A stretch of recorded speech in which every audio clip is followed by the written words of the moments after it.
안녕하세요. C언어 심화 강좌를 맡은 서현호입니다. 본 강좌에서는 C언어 기초 과정을 넘어 프로그래밍 고급스러운 과정을 익히기 위해 저희가 심화된 문법을 익혀보는 시간을 가져보도록 하겠습니다. 먼저 강좌 소개를 하고 넘어가도록 하겠습니다.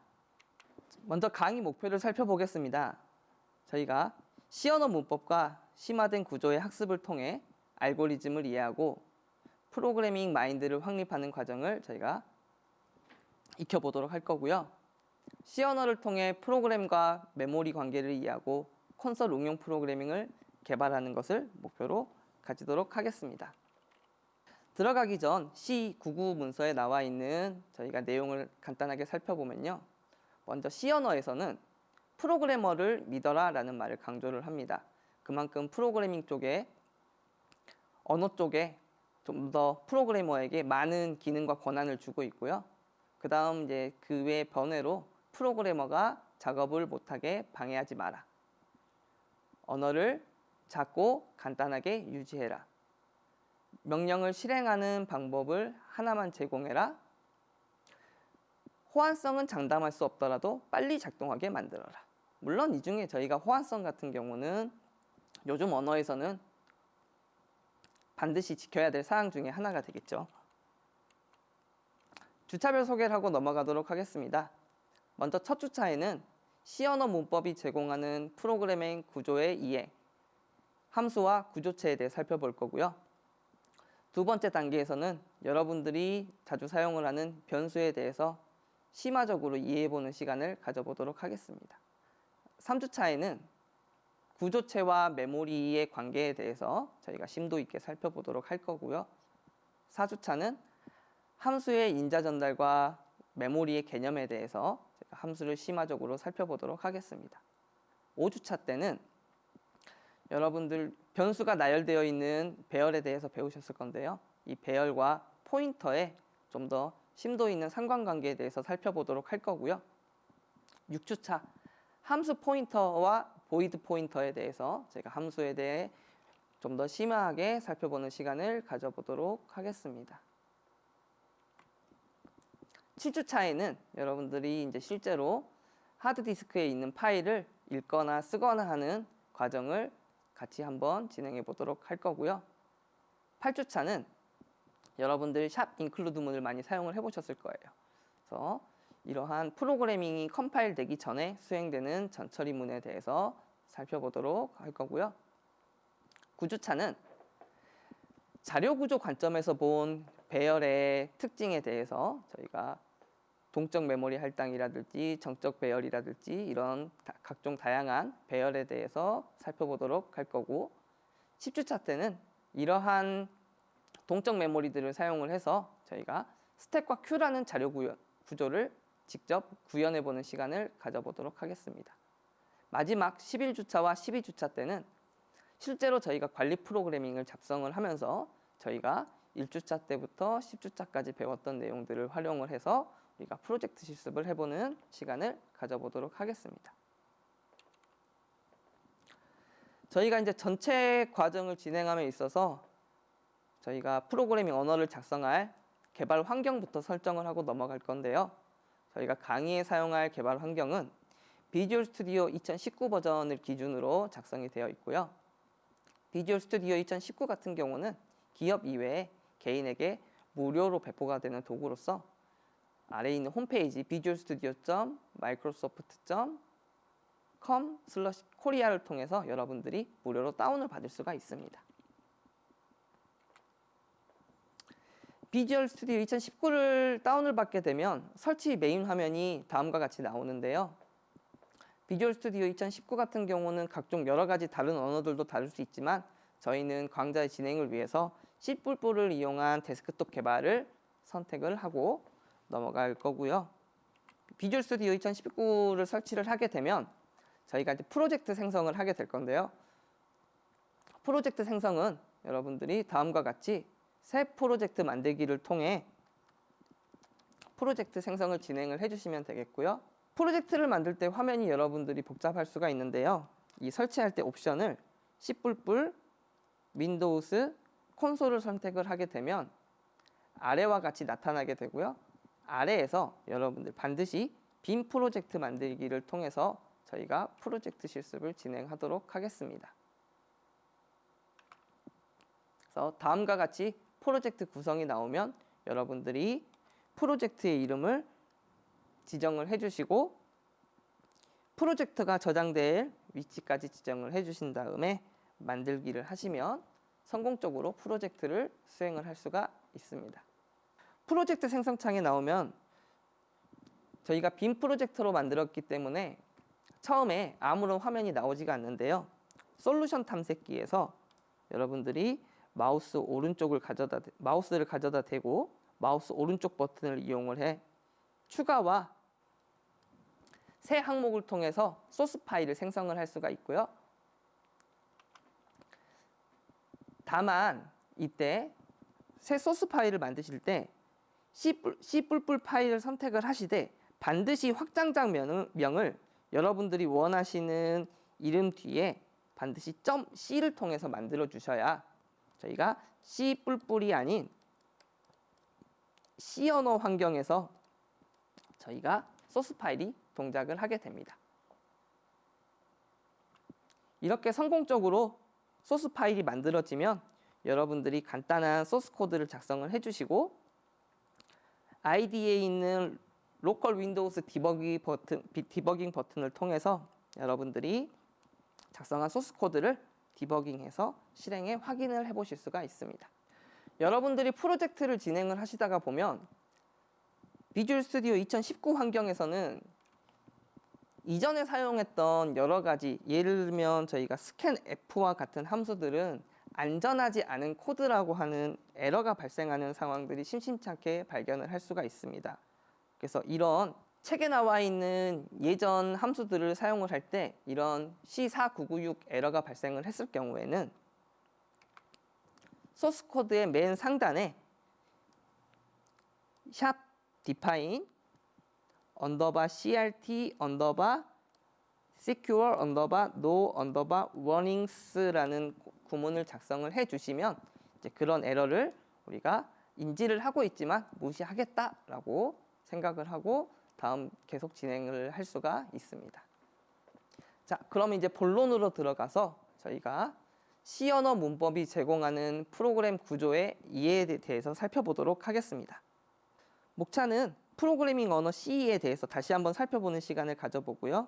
그 다음 저희가 함수와 구조체를 사용하는 이유 그리고 구조체 필요성에 대해서까지 살펴보도록 하겠습니다. C 언어 같은 경우는 저희가 구조화 프로그램, 순차적 프로그램이라고 많이 얘기를 하는데요. C 언어 같은 경우는 구조화를 이루기 위해서 순차적, 분기, 반복과 같은 것들을 이용을 해서 프로그램이 진행이 되게 되고요. 특히나 지금 저희가 알아볼 거는 이 프로그램을 모듈화해서 프로그램을 좀 더 재사용성 있게끔 만들어 보는 것이 저희가 가지고 있는 목표이고요. 그래서 이 모듈화를 위해서 저희는 함수와 구조체에 대해서 앞으로 계속 살펴보도록 할 겁니다. 프로그래밍 언어에서 다시 한번 좀 살펴보면요. 프로그래밍 언어라는 것은 특히 그 중에 저희가 C 언어는 요새 나오는 많은 언어들과 다르게 구조적, 절차적 프로그래밍 언어라고 부르고 있고요. 이 구조적 프로그래밍 특징으로는 프로그램이 순차적으로 동작을 한다. 어떤 특정 조건에 대해서 분기를 한다. 그리고 특정 구문을 반복한다.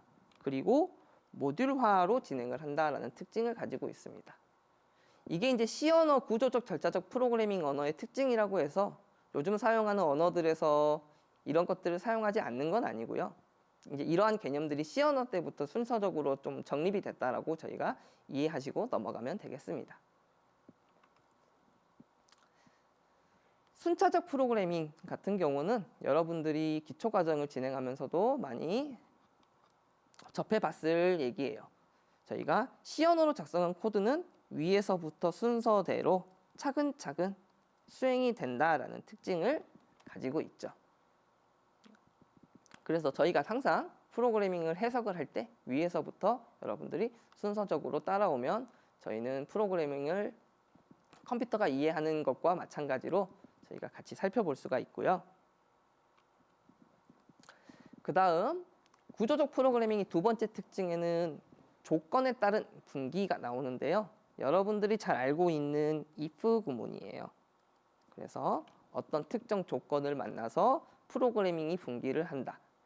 여기서 중요한 거는 분기된 프로그래밍은 이렇게 반드시 합쳐진다라는 특징을 가지고 있습니다. 구조적 프로그래밍의 세 번째 특징으로는 저희가 특정 구문을 반복한다라는 구문이 있는데요. 이걸 위해서 저희가 for문이라든지 while문과 같은 문법을 사용을 해서 반복되는 특정 구문들을 반복하는 코드를 작성을 하고는 했었죠. 그래서 프로그래밍의 흐름 중 특정한 구간 또는 전체를 저희가 반복해서 사용을 할 수가 있습니다. 앞전까지는 저희가 복습하는 시간이었고요. 구조적 프로그래밍의 네 번째 특징, 저희가 특히 배울 것은 이 모듈화 있는데요. 이 모듈화를 저희는 함수와 구조체를 통해서 구현을 해 볼 거고요. 이 둘 다 특징은 우리가 프로그래밍의 별도의 기능, 우리가 쉽게 일부라고 생각을 할게요. 일부를 저희가 그룹을 해서 재사용한다는 게 특징입니다. 그래서 내가 만든 거를 남이 사용하고 남이 만들어 놓은 것들을 내가 사용하고 이렇게 프로젝트를 공유할 수 있게끔 만들어주는 기능이 저희가 함수와 구조체가 있죠. 함수 같은 경우는 우리가 어떤 특정한 기능 혹은 행위, 동사적인 의미를 저희가 독립적으로 만들어서 구동할 수 있게끔 모듈화를 시키는 걸 함수라고 하고요. 특히나 프로그래밍을 하다 보면 동일한 작업이 굉장히 많이 반복되는 경우가 있는데 이때 이것을 저희가 일일이 그 반복되는 동작을 할 때마다 코드를 작성해 넣는 것보다 함수로 이렇게 그룹을 지어놓고 호출을 해서 사용을 하면 저희가 코드의 길이도 훨씬 짧아지고 그리고 다음에 또 혹은 재사용할 수도 있고 프로그래밍을 잘 해석할 수 있는 길이 되기도 합니다. 그래서 다음 예시에서 살펴보면요. 예를 들어 1이 들어오면 들어온 2를 10번 수행, 2가 들어오면 들어온 2를 10번 수행, 3이 들어오면 들어온 3을 10번 수행, 그리고 이것들을 종합해서 출력을 한다라고 했을 때 이것들을 저희가 들어온 값을 10번 수행이라는 공통적인 부분을 이렇게 오른쪽 그림과 같이 함수로 묶어놓고 저희가 들어온 n 값을 10번 수행한다라는 함수를 통하면 저희가 훨씬 코드가 짧아지는 효과를 가질 수 있겠죠. 즉 이것은 저희가 생산성과 연관이 되고요. 생산성이라는 것은 곧 시간인데 시간이 곧 저희에게는 이제 비용이기 때문에 저희가 훨씬 더 유지 보수하는 데 비용을 절감을 할 수 있는 그런 효과를 나타낼 수 있게 됩니다.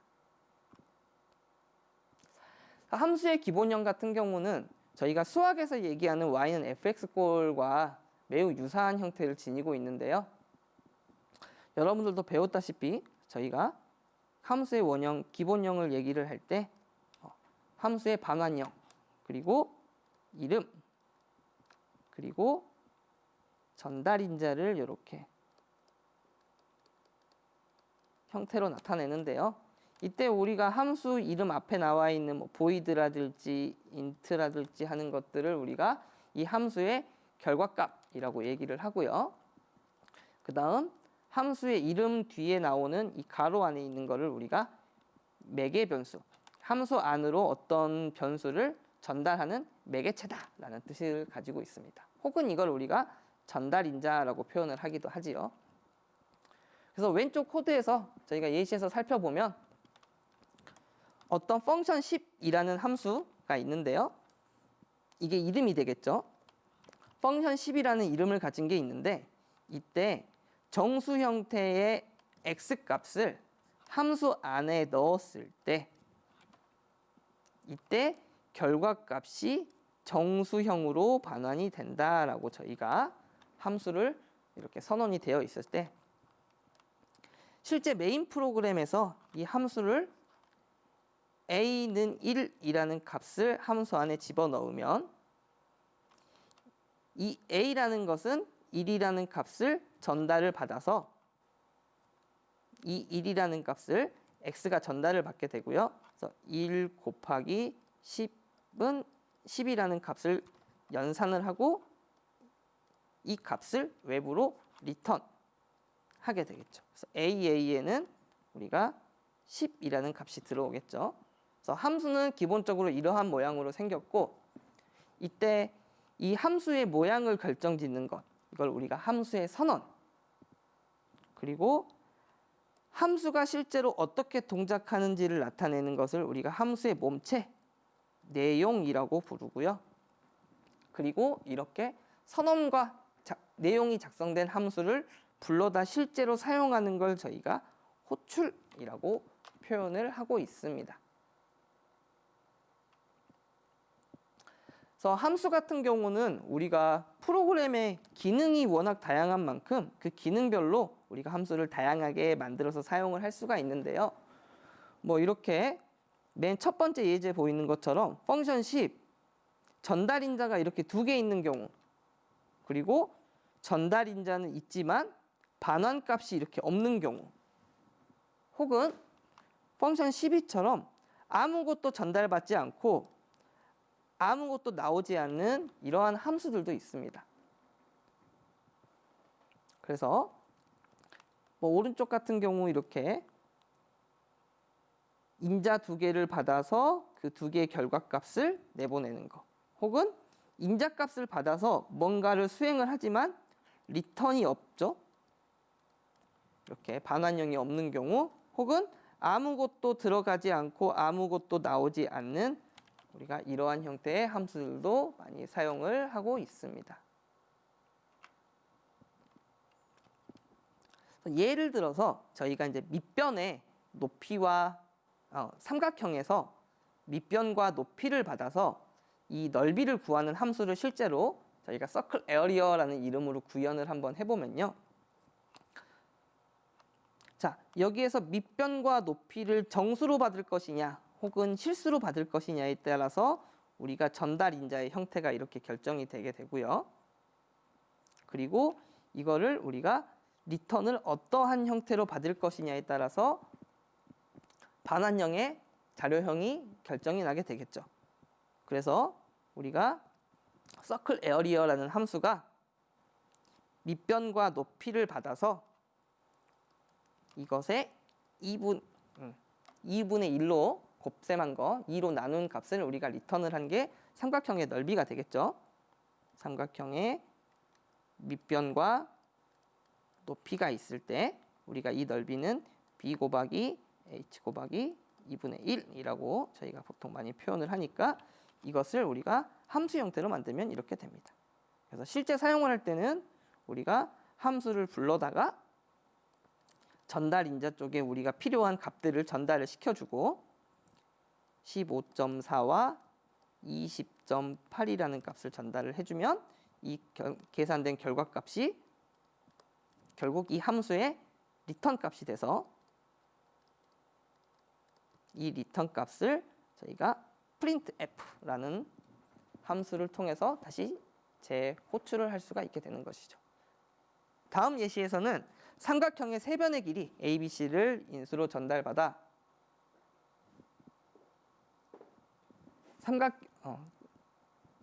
다음 예시에서는 삼각형의 세 변의 길이 ABC를 인수로 전달받아 삼각형이 가능한지를 판단하는 함수를 작성을 하고 이것이 이제 삼각형이 될 때 삼각형의 면적을 구하는 헤론의 공식이라는 게 있대요. 그래서 이 공식을 이용을 해서 저희가 한번 만들어 놓은 예시입니다. 삼각형이 있으면 A, B, C를 우리가 전달받아서 이 값들, 세 개의 값들을 가지고 얘가 삼각형이 맞는지 틀린지를 판단을 하는 거예요. 그래서 아래와 같이 S가 A 플러스 B 플러스 C를 2로 나눈 값일 때 우리가 이렇게 s를 코딩으로 구현을 해보면 이런 형태로 구현을 할 수가 있고요. 이렇게 구해진 s를 이 다음에 있는 공식에 적용을 해서 s에서 a를 빼고 s에서 b를 빼고 s에서 c를 뺀 것을 각각 곱셈을 하고 다시 s를 곱한 다음에 이걸 전체적으로 루트를 씌우면 이걸 가지고 우리가 삼각형이 맞는지 틀린지를 구할 수가 있다고 합니다. 그래서 이걸 다시 저희가 공식으로 바꿔서 고쳐보면요. 이렇게 s 빼기 x, s 빼기 y, s 빼기 z를 각각 곱셈을 해서 저희가 배웠던 것 중에 루트는 할 수가 없죠. 그래서 루트를 지원을 하는 스퀘어 함수를 저희가 불러와다가 이렇게 사용을 할 수가 있습니다. 다만 이렇게 외부에서 만들어진 함수를 저희가 호출을 할 때는 반드시 이 함수를 사용하기 전 include라는 구문을 통해 이 함수를 포함을 하고 있는 math.h라는 헤더 파일을 저희가 호출을 해야만 이렇게 사용을 할 수가 있다. 라는 게 이제 이번 챕터에서 제가 말씀을 드리고 싶은 부분이고요. 다음 예제에서 보면요. 이렇게 샵 include math.h를 통해서 저희가 헤더 파일을 호출을 하게 되면 이 삼각형의 면적과 이 삼각형이 맞는지 틀린지 아까 전에 작성한 함수들을 이용을 해서 이 내용이 이렇게 전체적으로 들어오게 되고 우리가 아까 스퀘어라는 함수, 루트를 구하기 위한 include 함수를 아까 전 포함을 했던 것들을 확인을 할 수가 있죠. 저렇게 우리가 이제 기능적인 부분들을 함수를 통해서 묶을 수 있다라고 하면 이제 어떠한 자료, 데이터들도 저희가 묶음으로 처리를 할 수가 있는데 이때 이 묶음 처리를 하는 걸 구조체를 가지고 저희가 수행을 할 수 있고요. 예를 들면 저희가 어떤 학생 정보라는 항목을 보면 그룹은 이 학생의 학번과 학점, 나이, 몸무게와 같은 것들을 저희가 묶어서 표현을 할 수가 있고요. 이때 길동의 학생 점수, 태공의 학생 점수, 철수의 학생 점수, 영희 학생 점수와 같은 묶음으로 저희가 표현을 할 수가 있죠. 자동차를 예로 들어보면 자동차 같은 경우는 타이어, 엔진, 운전대라는 자료들이 포함되어 있는 구조라고 볼 수 있고 우리가 이 자동차를 바탕으로 뭐 K3라든지 소나타라든지 이런 것들을 저희가 이용해서 사용을 할 수가 있습니다. 그래서 이런 구조체를 가지고 저희가 어떤 학생들의 이런 자료들을 묶어가지고 표현을 하면 이 길동, 태공, 철수, 영이라는 학생 점수 하나만 가지고 저희가 데이터를 표현할 수 있게 됩니다. 우리가 단일 자료형을 나열하는 배열만 가지고 저희가 자료를 처리를 하게 되면 길동, 태공, 철수, 영이라는 이런 학생들이 있다고 가정을 했을 때 이 학생별로 이 학생이 4명이니까 학번 4개, 학점 4개, 나이 4개, 몸무게 4개와 같은 형태로 각각 따로따로 자료를 만들어야 함에 비해서 이 정보가 흩어져 있게 되는 거죠. 학번 따로, 학점 따로, 나이 따로, 몸무게 따로. 그래서 저희가 관리하기가 쉽지가 않은데 다음과 같이 학생 정보라는 구조체 안에 이것들을 묶어 놓게 되고 이것들을 저희가 각각 길동, 태공, 철수, 영이라는 이름으로 사용을 하게 되면 배열을 통해서 이렇게 나열을 하는 것에 비해 구조체를 사용을 하게 되면 길동의 학번, 길동의 학점, 길동의 나이, 길동의 몸무게와 같이 저희가 구조체에 넘겨줄 때도 함수에 넘겨줄 때도 구조체를 통해서 넘겨주게 되면 저희가 조금 더 편리하게 넘겨줄 수가 있게 되겠죠. 그래서 이런 구조체에 대해서도 저희가 나중에 좀 더 자세하게 살펴보도록 하겠습니다. 그래서 이런 구조체도 저희가 배열을 통해 가지고 다음과 같이 10명의 학생 정보가 있으면 어떤 구조를 구조체의 배열로 묶음으로 저희가 처리를 할 수 있게 되겠고요. 마찬가지로 이 함수 안에 우리가 함수를 통해서 저희가 학생 정보를 이렇게 리턴을 받아서 사용하는 식으로도 저희가 구조체를 이용을 할 수도 있겠습니다.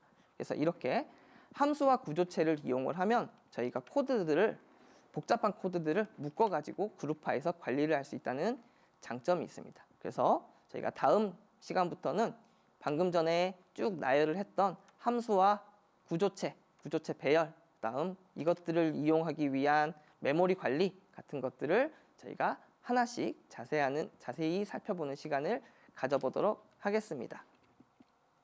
감사합니다.